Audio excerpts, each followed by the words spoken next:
छत्रपति शिवाजी महाराज पर हर भारतवासी को गौरव की अनुभूति होती है। कांग्रेस अपने अंतिम दिन गिन रही है और मुझे लगता है कि अगली बार समाजवादी पार्टी भी उधर ही जा रही है। ಉತ್ತರ ಪ್ರದೇಶದ ಮುಖ್ಯಮಂತ್ರಿ ಯೋಗಿ ಆದಿತ್ಯನಾಥ್ ಅವರು ಟಿಪ್ಪು ಸುಲ್ತಾನ್ ವಿಚಾರವಾಗಿ ಜೊತೆಗೆ ಛತ್ರಪತಿ ಶಿವಾಜಿ ವಿಚಾರವಾಗಿ ಆಗಾಗ ಮಾತನಾಡಿ ಗಮನ ಸೆಳೆದಿದ್ದಾರೆ. ಈಗ ಮತ್ತೆ ಇದೇ ವಿಚಾರವಾಗಿ ಅವರು ಕೊಟ್ಟಿರೋ ರಿಯಾಕ್ಷನ್ ಇದೆಯಲ್ಲ, ಇದು ಅನೇಕರ ಮೆಚ್ಚುಗೆಗೆ ಪಾತ್ರವಾಗಿದ್ರೆ ಕೆಲವರ ವಿರೋಧಕ್ಕೂ ಕೂಡ ಕಾರಣ ಆಗಿದೆ. ಖಾಸಗಿ ಸಮಾವೇಶದಲ್ಲಿ ಒಂದು ನೇರ ಸಂದರ್ಶನದಲ್ಲಿ ಭಾಗಿಯಾಗಿದ್ರು. ಈ ಸಂದರ್ಭದಲ್ಲಿ ಐತಿಹಾಸಿಕ ವ್ಯಕ್ತಿಗಳ ಬಗ್ಗೆ ಆಗ್ತಾ ಇರೋ ಚರ್ಚೆಯನ್ನ ಉದ್ದೇಶಿಸಿ ಮಾತನಾಡಿದ್ರು. ಟಿಪ್ಪು ಸುಲ್ತಾನ್ ಅವರನ್ನ ವೈಭವೀಕರಿಸೋದರ ವಿರುದ್ಧ ಸ್ಪಷ್ಟವಾದ ಮಾರ್ಗವನ್ನ ತೋರಿಸಿದ್ರು. ಟೈಮ್ಸ್ ನಾವ್ ಹಾಗೆ ಟೈಮ್ಸ್ ನಾವ್ ನವಭಾರತ್ ಗ್ರೂಪ್ ಪ್ರಧಾನ ಸಂಪಾದಕಿ ನವಿಕಾ ಕುಮಾರ್ ಅವರ ಜೊತೆ ಮಾತನಾಡಿದ ಮೋದಿ ಅವರು, ಛತ್ರಪತಿ ಶಿವಾಜಿ ಮಹಾರಾಜರು ರಾಷ್ಟ್ರೀಯ ನಾಯಕ, ಭಾರತದ ಆತ್ಮ ಮತ್ತು ನಂಬಿಕೆಗೆ ನೋವುಂಟು ಮಾಡಿದ ಯಾವುದೇ ಆಕ್ರಮಣಕಾರರೊಂದಿಗೆ ಅವರನ್ನ ಕಂಪೇರ್ ಮಾಡೋದಕ್ಕೆ ಸಾಧ್ಯ ಇಲ್ಲ. ಯಾವುದೇ ಸಂದರ್ಭದಲ್ಲೂ ಟಿಪ್ಪು ಸುಲ್ತಾನ್ ಅವರನ್ನ ಭಾರತೀಯ ಸಮಾಜ ಸ್ವೀಕರಿಸೋದಕ್ಕೆ ಸಾಧ್ಯನೇ ಇಲ್ಲ ಅಂತ ಹೇಳಿದ್ರು. ಆಗ್ರಾದಲ್ಲಿರೋ ಮೊಘಲ್ ವಸ್ತು ಸಂಗ್ರಹಾಲಯವನ್ನ ಛತ್ರಪತಿ ಶಿವಾಜಿ ಮಹಾರಾಜ್ ವಸ್ತು ಸಂಗ್ರಹಾಲಯ ಅಂತ ಮರುನಾಮಕರಣ ಮಾಡುವುದು ಸೇರಿದ ಹಾಗೆ ರಾಜ್ಯ ಸರ್ಕಾರದ ಇತ್ತೀಚಿನ ಸಾಂಕೇತಿಕ ಕ್ರಮಗಳನ್ನು ಗಮನಿಸ್ತಾ ಶಿವಾಜಿ ಮಹಾರಾಜರ ಬಗ್ಗೆ ಭಾರತೀಯರು ಹೊಂದಿರೋ ಹೆಮ್ಮೆಯನ್ನ ಉತ್ತರ ಪ್ರದೇಶದ ಮುಖ್ಯಮಂತ್ರಿ ಯೋಗಿ ಆದಿತ್ಯನಾಥ್ ಒತ್ತಿ ಹೇಳಿದರು. ಶಿವಾಜಿ ಮಹಾರಾಜರ ಜನ್ಮೋತ್ಸವ ಕಾರ್ಯಕ್ರಮವನ್ನ ಫೆಬ್ರವರಿ 19ರಂದು ಆಗ್ರಾದಲ್ಲಿ ಆಚರಿಸಲಾಗುತ್ತೆ. ರಾಜ್ಯ ಸರ್ಕಾರದ ಸಕ್ರಿಯ ಭಾಗವಹಿಸುವಿಕೆಯೊಂದಿಗೆ ನಡೆಯುತ್ತೆ ಅಂತಾನು ಹೇಳಿದರು.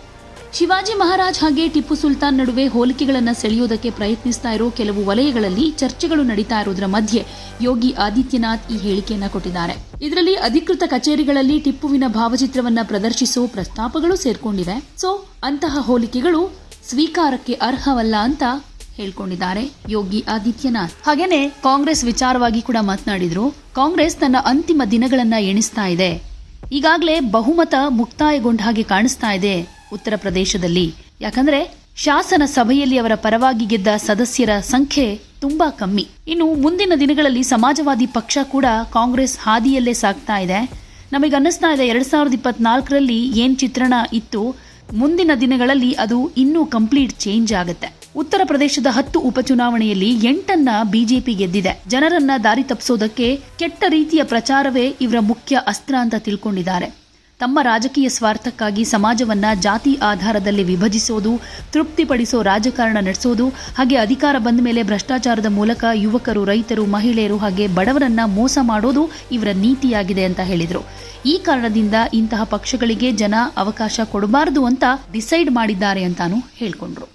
आपने टीपू की बात छेड़ी तो कुछ लोग इस देश में ऐसे हैं जो अब अपने ऑफिसेज में, मेयर के ऑफिस में टीपू की फोटो लगाना चाहते हैं. कहते हैं शिवाजी महाराज जैसे लड़े थे वैसे ही टीपू लड़ा था इस देश के लिए. क्या कहेंगे उन्हें? देखिए, छत्रपति शिवाजी महाराज ये राष्ट्र नायक हैं. छत्रपति शिवाजी महाराज से किसी ऐसे आक्रांता की तुलना नहीं की जा सकती है जिसने भारत की आत्मा पर और भारत की आस्था पर चोट किया हो. टीपू सुल्तान किसी भी स्थिति में भारतीय समाज स्वीकार नहीं कर सकता इसे. छत्रपति शिवाजी महाराज पर हर भारतवासी को गौरव की अनुभूति होती है और इसीलिए हम लोगों ने आगरा के मुगल म्यूजियम का नाम बदल करके छत्रपति शिवाजी महाराज के नाम पर उसको किया है. अभी 19 फरवरी को छत्रपति शिवाजी महाराज का जन्मोत्सव का कार्यक्रम आगरा में पूरी भव्यता के साथ आयोजित होने जा रहा है, जिसमें राज्य सरकार भी पूरी भागीदारी के साथ उस कार्यक्रम में भागीदार बनेगी. कांग्रेस अपने अंतिम दिन गिन रही है. यूपी में तो खैर समाप्त हो ही चुकी है. कांग्रेस को यूपी में इतने मेंबर नहीं मिले हैं, इतने भी सदस्य उनके जीत के नहीं आए हैं. देखिए, अर्थी पे कंधा देने के लिए कम से कम 4 लोगों की आवश्यकता पड़ती है. कांग्रेस के पास वह 4 लोग भी जीत के नहीं आए हैं यूपी के सदन में. और मुझे लगता है कि अगली बार समाजवादी पार्टी भी उधर ही जा रही है. कांग्रेस की राह पर तेजी के साथ आगे बढ़ रही है. 2024 में उलट था.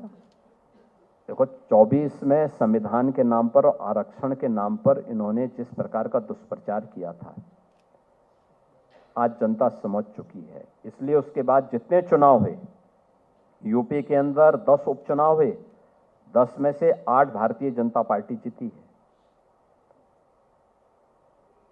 हरियाणा का चुनाव हुआ, महाराष्ट्र का चुनाव हुआ, बिहार का चुनाव हुआ, इन सब में भारतीय जनता पार्टी पूर्ण बहुमत के साथ फिर से सरकार बनाने में सफल हुई है और थंबिंग मेजॉरिटी के साथ सरकार बनाई है।